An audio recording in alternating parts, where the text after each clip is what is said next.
আজকে আমি একটা নতুন ভিডিও নিয়ে এসেছি। এই ভিডিওতে আমি দেখাবো কিভাবে একটা ফেসবুকে একটা ভিডিও আপনি শুনতে চাচ্ছেন না বা দেখতে চাচ্ছেন না।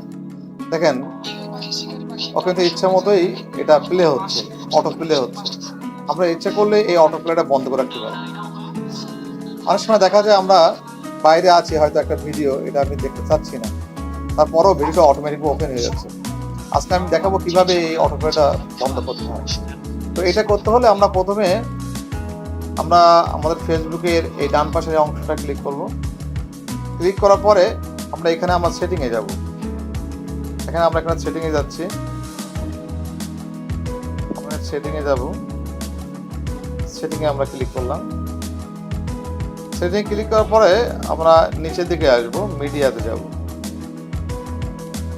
মিডিয়াতে আসলে আমরা দেখতে পাবো এখানে তিনটা অপশন আছে। এখানে তো on mobile data and wifi, একটা আছে ওয়ান ওয়াইফাই অনলি আর নেভার অটো প্লে ভিডিওস। যদি আমরা এটা নেভার অটো প্লে ভিডিওস করি তাহলে কখনো আর এটা কিন্তু ভিডিওগুলো আর ওপেন হবে না। সকলকে ধন্যবাদ।